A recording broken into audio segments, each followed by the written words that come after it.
Hello and welcome to Jeet stories, आपका अपना channel. आपकी समस्या हमारा समाधान। मैं और मेरी पूरी टीम मिलकर हर आपकी समस्या का समाधान निकालेंगे। आप लिखेंगे मेरे को questionjeet@gmail.com पर, और अगर आपकी अचीवमेंट है जो आप लिख नहीं रहे हो अचीवमेंट अभी भी, वो आप लिखेंगे answerjeet@gmail.com पर, और हम वो दुनिया को दिखाएंगे, दुनिया को इंस्पायर करेंगे कि देखो ये कर सकते हैं तो आप भी कर सकते हो। तो ज़रूर लिखिएगा, ठीक है। और बाकी अगर कोई आपकी लीगल एंगल है या कुछ ऐसी परेशानी तो भी आप लिख सकते हैं, तो भी हम किसी लीगल एक्सपर्ट से बात कर सकते हैं उस बारे में, ठीक है। तो लिखेंगे आप questionjeet@gmail.com पर। चलिए आज का एपिसोड शुरू करते हैं।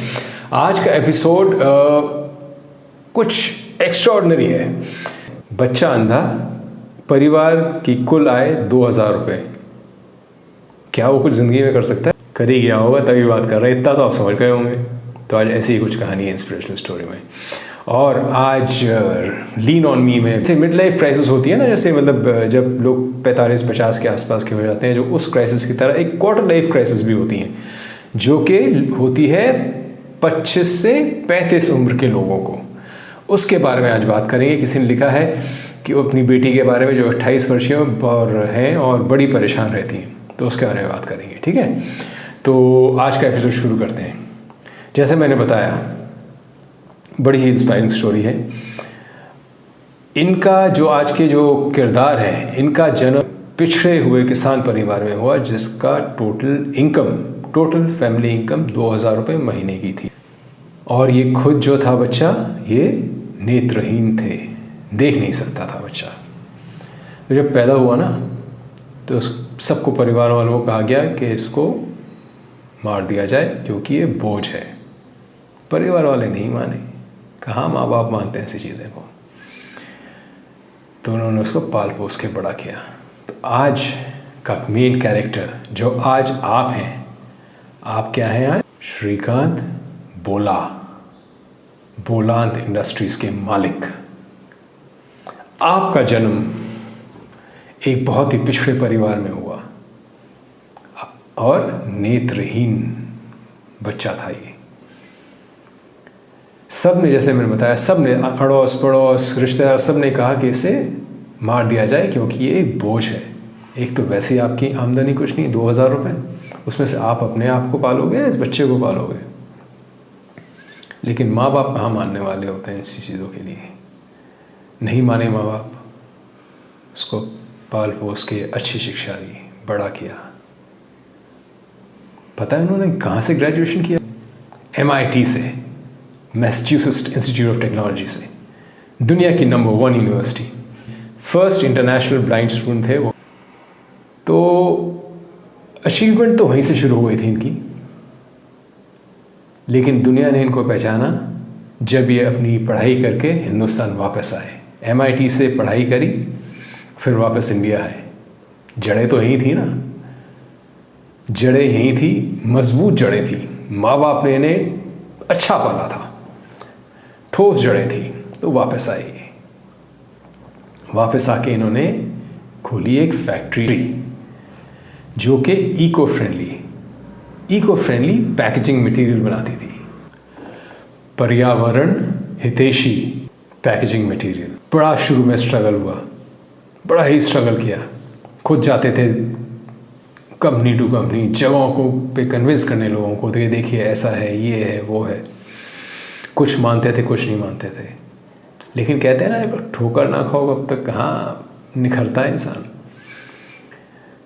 तब मिली उनको उस वक्त जब ये ठोकर खा रहे थे, लोगों के पास जा रहे थे, नई नई स्कीम दे रहे थे, eco friendly packaging materials offer कर रहे थे लोगों को। वहाँ से उभर के निकले ये सोना बन के।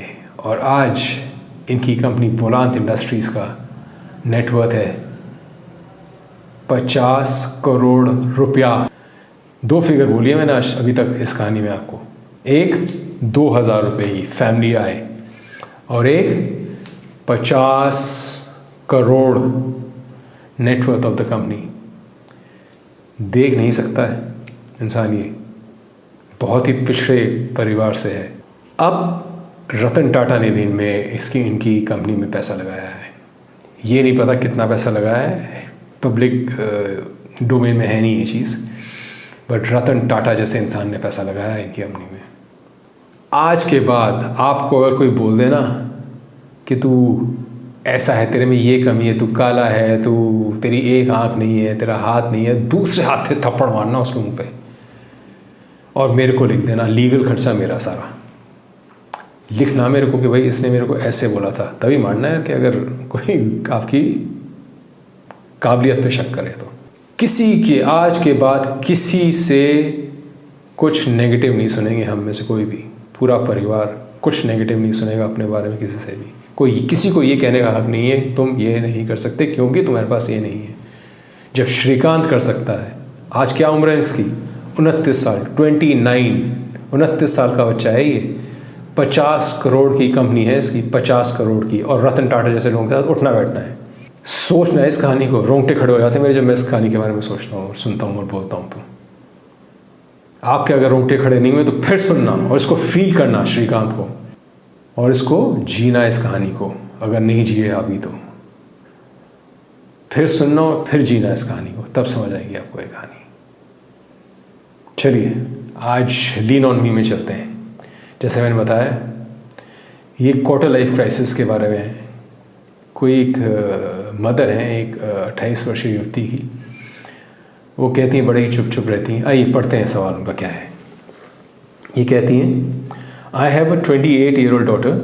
She has a good job, a great friend circle, no stress, at least not that I know of, but she keeps to herself, doesn't interact with the family, seems depressed. I tried speaking to her if she has a love issue. She said no and walked away. What should I do?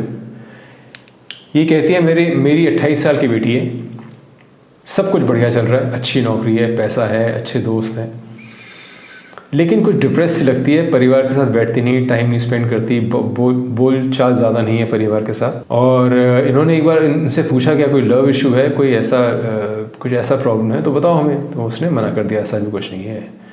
तो अब ये पता है क्या है, जैसे मैं भी बता रहा था, क्वार्टर लाइफ क्राइसिस कहते हैं इनको। जैसे मिड लाइफ क्राइसिस पहले हम कहते थे, अभी भी है, करीब 45 के बीच के एज ग्रुप में। वैसे ये क्वार्टर लाइफ क्राइसिस होती है 25 से 35 की एज के ग्रुप में। और स्पेशली जब, जैसे इन्होंने बताया, ये अनमैरिड है, तो अगर आप बहुत या तो किसी से आपकी शादी हो गई और अच्छा रिलेशनशिप हो आपके शादी के बाद, आपके हस्बैंड के साथ आप खुल के बात करती हो और दोस्तों की तरह रिलेशनशिप हो, तब तो बात अलग है। नहीं होता ऐसा कुछ, तो ये क्वार्टर लाइफ क्राइसिस सेट इन कर जाती है, जिसमें कि इंसान पूरी तरह से एक्सप्रेस नहीं कर पाता अपने आप को।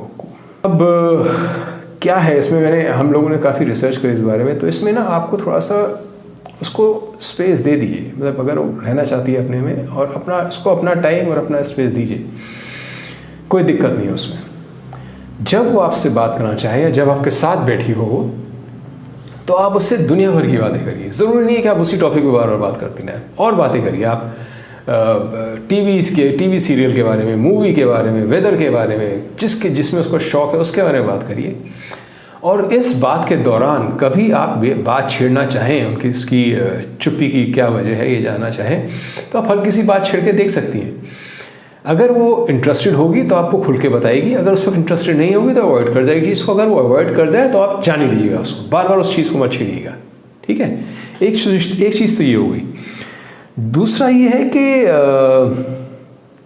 आप एक चीज़ ऑब्जर्व करिएगा उसका, कि क्या वो जब अकेली बैठती है तो बहुत ज़्यादा दुखी, परेशान या रोने जैसी तो नहीं होती है।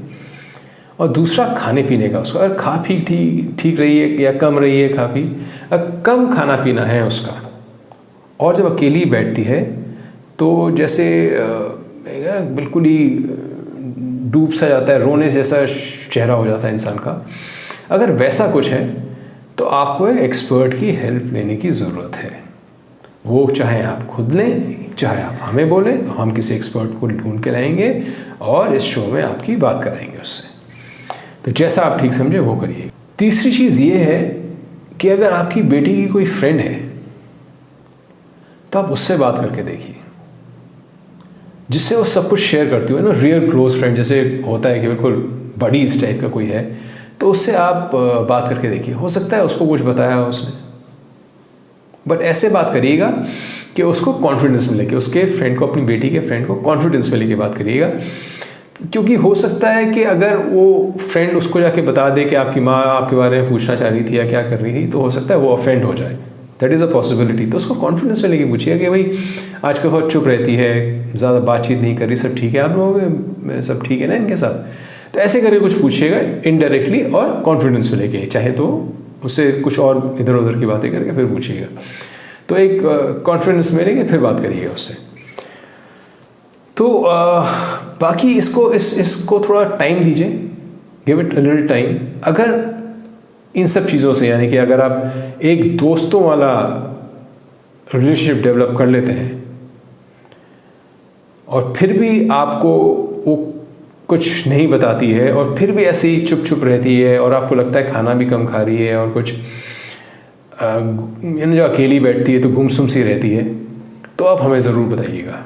इसको हम फिर अगले लेवल पे टैकल करेंगे, हम किसी एक्सपर्ट से बात कराएंगे आपकी, पर इसका समाधान निकालेंगे हम और आप मिलकर इसका समाधान निकालेंगे। आई कैन अंडरस्टैंड, मेरी भी एक बेटी है, छोटी है, लेकिन मैं समझ सकता हूँ आप क्या व्हाट यू गोइंग थ्रू। तो आप बताइएगा मेरे को and we'll find a solution for this, don't worry about it. Okay, एक फ्रेंडशिप वाला रिलेशनशिप डेवलप करिए, मतलब हर चीज़ के बारे में बात करिए। जब भी बैठे हो साथ बात करिए, जो उसको अच्छा लगता है उस बारे में बात करिए, हर बार इसी बारे में बात मत करिएगा। एक बार दोस्ती हो जाए, खुल जाए वो आपके साथ, आप वो आप पे भरोसा करने लगी तो अपने आप बताएगी।